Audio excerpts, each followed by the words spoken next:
वनिषी विभूषित कैरा नवनीरिदाभा पीतम्बरादरुणबिम्फलाधरोष्ठात् पूर्णेन्दुसुन्दर मुखारविन्दरविन्दनेत्रात् कृष्णात् परम किमपि तत्त्वहं न जाने। जय जय श्री राधारमण जय जय नवल किशोर जय गोपी चितचोर प्रभु जय जय माखन चोर। परात्पर परब्रह्म परमात्मा परमेश्वर सच्चिदानंद आनंद कंद यशोदानंदन नंद नंदन वास श्री भगवान श्री कृष्ण चंद्र एवं श्री राधा रानी की पावन श्री चरणों में हम सबका कोटि कोटि प्रणाम निवेदित है। कल हम लोगों ने कथा श्रवण करी। आगे का वीडियो में भागवत क्या है, भगवान की शब्द में मूर्ति है, और हम लोगों ने श्रोता वक्ता विचार को समझा, आध्यात्मिक विचार को, और इस तरह यह सप्ताह-प्रायण विधि का बारे में वर्णन किया गया, जहाँ पे नारद जी महाराज उद्योग करते हैं भक्ति महारानी को उठाने के लिए, ज्ञान वैराग्य को, और अंतिम उन्हें वहाँ पे सनक सनंदन सनातन सनत कुमार जी से का दर्शन हुए। सत्कर्म को बताया गया और फिर गंगा के द्वार पे सत्कर्म का स्टार्ट हुआ। ज्ञान यज्ञ श्रीमद् भागवत ज्ञान यज्ञ स्टार्ट हुआ। सभी लोग आए हुए हैं, दौड़े दौड़े सभी लोग आए, और यहाँ से भक्ति महारानी ज्ञान वैराग्य सब सकुशल हो गए। बड़ा सुंदर संकीर्तन हुआ। आज यहाँ से आगे हम लोग कथा का श्रवण करेंगे, और यहाँ से जो कथा आरंभ हो रही है गोकर्ण व्याख्यान के नाम से जाना जाता है। नारद जी महाराज ने सर्वप्रथम पूछे कि महाराज कैसे कैसे प्राणी यह श्रीमद् भागवत कथा को श्रवण करने से तर जाते हैं, यानी उद्धार हो जाता है। सनकादिकों ने कहा कि महाराज ये तो आपका प्रश्न ही गलत है। मतलब कैसे कैसे प्राणी, कितने बड़े पापी, कैसे कैसे प्राणी नहीं तरते हैं, ये क्यों नहीं पूछे। कहते हैं कि भागवत श्रवण करने से सब तर जाते हैं, चाहे कितने बड़े पापी हो। ये मानवा पाप कृतस्तु सर्वदा सदा दुराचाररता विमार्ग गर्गः क्रोधाग्नि दग्धा कुटिलः कामिनः सप्तागे खलु पुण्यते। बोले ये मानव पाप कृतस्तु, ऐसे मानव जो सदा सर्वदा हमेशा पाप ही पाप करता रहे, दुराचार रहता हो, जो विमार्गगामी है, जो क्रोधी हो, कुटिल हो, कामन हो, अधिक से अधिक कामिन हो, ऐसे ऐसे पापी भी इस कथा को श्रवण करने से तर जाते हैं। महाराज 5 प्रकार के युग्र पाप होते हैं। कौन कौन? बोले ब्रह्म हत्या, गो हत्या, सोने की चोरी, मदिरापान, और 5वां जो है वो कौन है? बोले इन सबों के साथ रहने वाला। ब्रह्म हत्या, गो हत्या, सोने की चोरी और मदिरा पान करता है, वो तो पापी है ही, युग्र पाप। इन्हें युग्र पाप कहा गया है। और इन चारों के साथ में जो रहते हैं वो भी 5वां पापी होता है, जो उग्र पाप के भागीदारी हैं। बोले कि ऐसे भी प्राणी और श्रीमद् भागवत का कथन श्रवण करने से तर जाते हैं। बोले और ये सब तो तरते ही हैं, और सुनो, बोले क्या कि ऐसे भी प्राणी जो जीते जी सुना वो तो तरते ही हैं, लेकिन ऐसे प्राणी जो मरने के बाद भी अगर कथा को श्रवण कर ले तो वो भी प्रेत योनि से भी मुक्ति हो जाती है। नारद जी ने कहा, क्षमा करें महाराज, मरने के बाद भी कोई मुक्ति होता है क्या? मरने के बाद भी कथा श्रवण होता है क्या? अगर आपके पास कोई ऐसा प्रूफ हो, ऐसा कुछ मुक्ति किया हुआ ऐसा कोई प्रसंग है तो हमें सुनाइए। जब नारद जी महाराज ने कहा कि कोई इतिहास है तो बताइए, तो सूत जी महाराज कहते हैं कि नारद जी, इस विषय में एक प्राचीन कथा है। कहते हैं कि तुंगभद्रा तटे पूर्वं भूत्वम् उत्तमम् यत्र वर्णाश्रव धर्मेण सत्य सत्यकरं तत्परा। तुंगभद्रा नदी के तट पर एक गांव होता है, जिस गांव में एक बहुत ही सुंदर सत्कर्म करने वाला ब्राह्मण होता है, पाठ पाठी ब्राह्मण होता है। उस ब्राह्मण का नाम था आत्मदेव महाराज जी। और ये आत्मदेव महाराज जी कैसे हैं? बोले, ये तो लगते हैं देखने में दूसरे सूर्य के समान लगते हैं। और इसकी एक पत्नी भी है, धर्म पत्नी। कैसी है? बिल्कुल उसका उल्टा है, बिल्कुल उल्टा। ये बहुत साधु महात्मा सत्कर्म करने वाले, दूसरे सूर्य के समान। और उनकी पत्नी कैसी? बोले, धुंधली देवी नाम ही था, बिल्कुल उसका विपरीत था। ये ज्ञानी थे, क्रोध नहीं करते थे। उसकी पत्नी कैसी थी? अज्ञानी थी, उसका नाम ही धुंधली देवी था। जब तक किसी से दो दो बातें न हो जाए, किसी की चुगली न हो जाए, थोड़ा महिलाओं की सभा लगाकर थोड़ी बहस न हो जाए, तब तक तो उसके भाई महाराज उसके पेट के पानी भी नहीं पचता था। ऐसे थे उसकी पत्नी। एक दिन इनका यहाँ सब कुछ सुरक्षा था, सब कुछ सही था, फिर भी जीवन सही से, जीवन की जो गृहस्थ की जो गाड़ी है सही स्तर पर पूर्वक चल रहा था, क्योंकि संत थे, अच्छे सत्कर्म करने वाले थे, ज्ञानी थे। और उसकी पत्नी जैसी भी थी। अपनी पत्नी को फिर भी लेकर वो गृहस्थ परिवार बड़ी सुखी संपन्न से सही गृहस्थ की गाड़ी अच्छी चल रही थी। लेकिन उसे एक दुख था कि उसके घर में सब कुछ था, लेकिन उसके घर कोई संतान नहीं थी, एक भी संतान नहीं था। और यहाँ तक की बात है कि जब वो घर में कोई तुलसी पिंडा में कोई तुलसी ला के लगाते थे, संत जन कहते हैं, तो तुलसी भी मर जाता था। उनके घर में एक गाय थी, वो भी बांझ थी, वो भी बछड़ा नहीं दे रही थी, बहुत दिन से थी। मन ही मन बड़ा दुख हो रहा था आत्मदेव महाराज को। उन्होंने सोचा कि जिंदगी में, जिस जीवन में जिसका पुत्र न हो, तो गृहस्थ परिवार बेकार है। बोले, इससे अच्छा हो कि मैं चल अपने आत्मा को ही समर्पित करता हूँ। सुसाइड करने का सोच लिया। वन को चल दिए, वन की ओर गए। जाकर घने जंगल में रो रहे थे अकेले, भगवान से कह रहे थे कि मैंने क्या पाप किया है, क्या मेरे नसीब में संतान की प्राप्ति नहीं, संतान का सुख नहीं लिखा हुआ है। उधर से एक संत जन निकल रहे थे तपस्या करके। उस संत ने देखा कि ये बड़ा बेहाल होकर रो रहे हैं, हो सकता है कि इन्हें भगवान से मिलने की तड़प हो। और उन्होंने सीधे संत महाराज उसके सामने गया। बोलो भाई, क्या हाल खबर है, क्या हुआ है? आपने महाराज ने कहा कि महाराज, आप तो भले संत आदमी, आपको क्या पता, हमारी बहुत दुख है। बोले, दुख क्या है? क्योंकि हमारा कोई संतान नहीं है महाराज। और गृहस्थ परिवार में अगर संतान न हो, उस परिवार में क्या दशा होती है ये तो हम सब जानते हैं।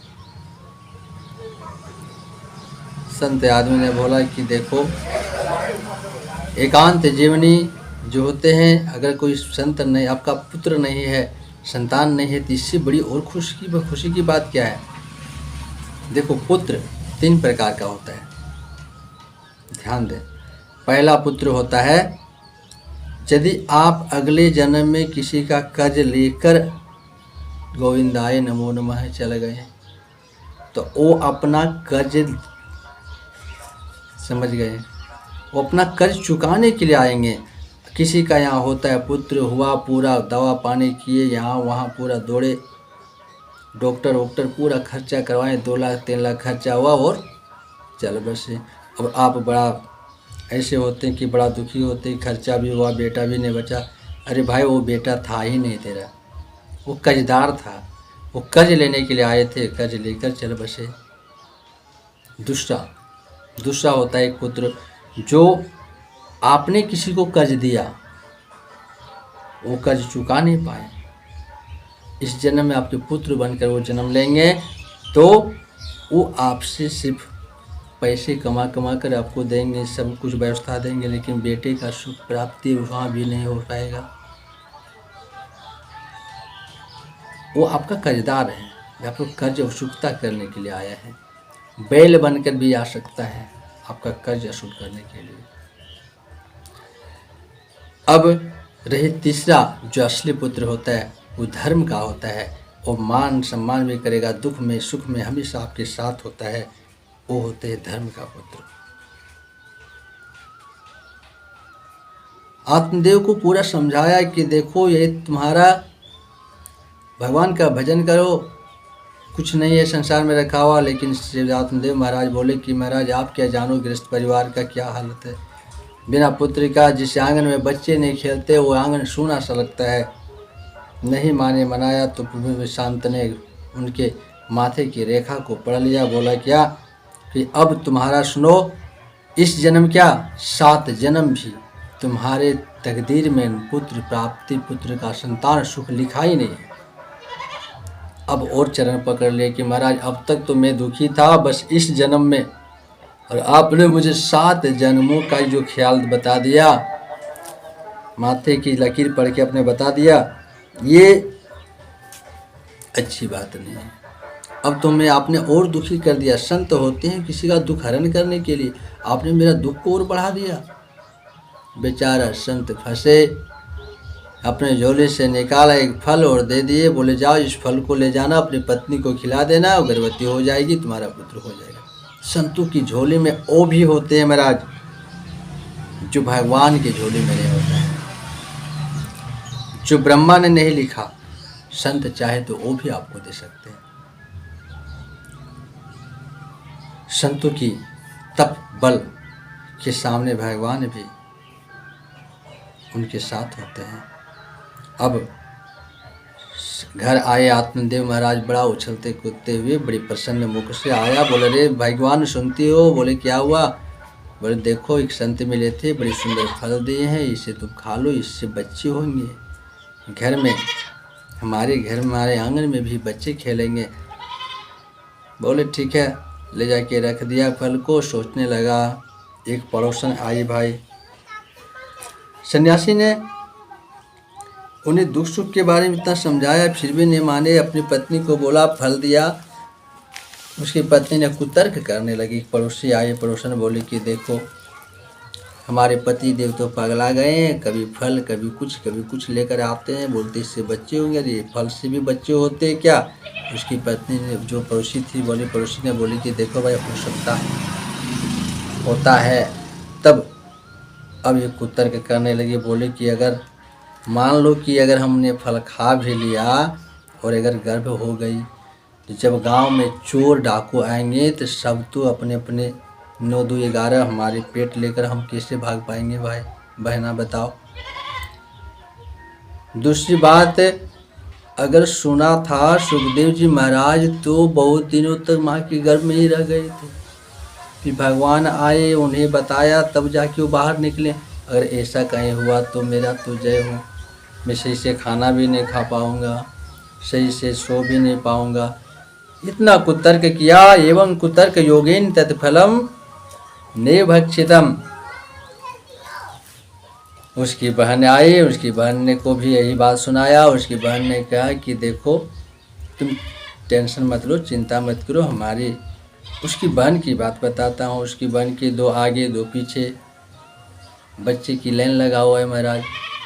दो दो आगे दो पीछे, एक गोद में एक पेट में।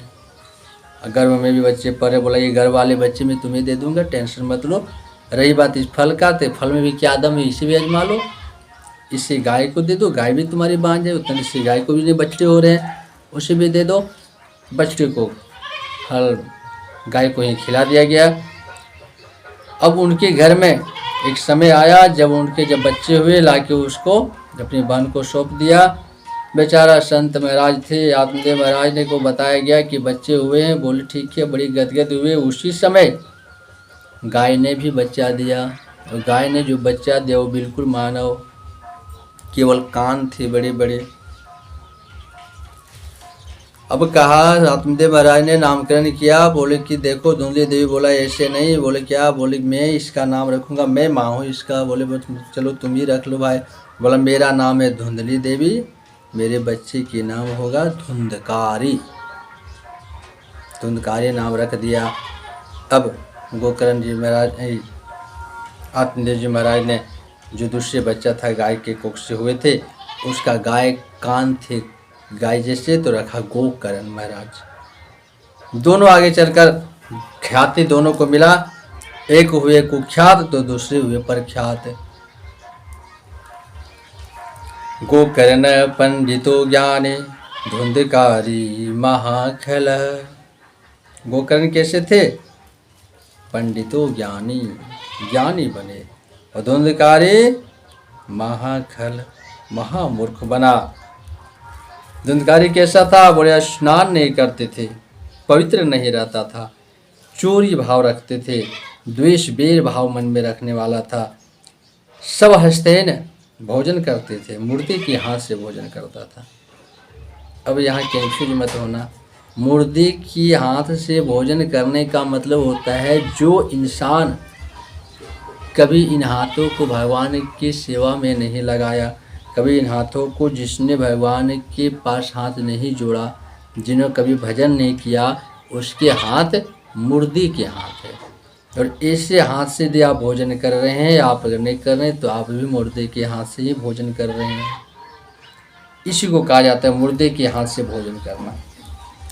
पूजा पाठ नहीं करते थे। आत्मदेव जी महाराज जब सोचने लगे कि ये तो बड़ा उदंड हो गया है, डांटे धमकाए, उसे सुधारने की कोशिश किए तो पिता पर ही बिगड़े। महाराज गांव के जो छोटे छोटे बच्चे खेलते थे, उस बच्चों को उठा के कुएं में डाल देता था। कोई जा रहा है तो उसे लूट लेना। बड़ा कुत्तर जुआ खेलने लगा, मदिरा का पान करने लगा। आत्मदेव महाराज ने सोचा कि ये बड़ा प्रख्यात पंडित थे, नाम खराब होने लगे, मान सम्मान की सभी को होती है। सोचे कि यश पार फिर चलो जाके मर जाते हैं, वन की ओर निकलने चाहे। अंतर इतना था कि अगली बार गए थे सुसाइड करने तो क्या था, पुत्र के लिए जा रहे थे और इस बार पुत्र से जा रहे हैं परेशान होकर। गोकर्ण जी महाराज ने हाथ पकड़ लिया और बड़ा सुंदर उपदेश दिया है महाराज, जिसे आप अगर जीवन में उतार लिया जाए, इसी को गोकर्ण उपदेश बोला गया है, तो जीवन सफल हो जा सकता है। गोकर्ण जी महाराज हाथ पकड़े पिता का और आज अपने पिता को उपदेश दे रहे हैं। न चंद्र से सुखम किश्चन सुखम चक्रवर्तिनः सुखमस्ति विरक्तस्य मुनिरेकांत जीवनी। कहते हैं किस सुख की बात करते हैं, किस परेशानी की बात करते हैं पिताजी? न इंद्र को सुख है, न चक्रवर्ती राजा को सुख है, न इंद्र को सुख है। बोले सुखी कौन है? बोले एकांत जीवनी, जो विरक्त हो, ऐसे मुनि जो एकांत रहता हो, उससे बड़ा सुखी और कोई नहीं हो सकता है, जो भगवान का भजन करता हो। हरि के भजन बिना जिंदगी बेकार बा, अन धन भरल बा हमरा, अन धन भरल बा हमरा, दौलत बेशुमार बा, हरि के भजन बिना जिंदगी बेकार बा। बोले पिताजी वन को जाइए, भगवान का भजन कीजिए। बोले वन में जाकर मैं क्या करूँगा, विस्तार से समझाइए। तब गोकर्ण जी महाराज ने बड़ा सुंदर उपदेश दिया है, जो कि कथाओं की सार कह सकते हैं। देहे मांस रुधिरे भीमती तजत्तवम् जयाश्रुतादिषु सदा ममतां विमुञ्च पश्चान्निशं जगदिदं क्षणभङ्गनिष्ठं विरागिरागिरसिको भवभक्तिनिष्ठः। कहते हैं ये जो देह जो है, ये देह क्या है? बोले मांस रुधिर खून पस, ये क्या है? ये शरीर मांस हड्डी खून पस का बना हुआ एक पिंड है। ये बेटा बेटी पुत्र ये सब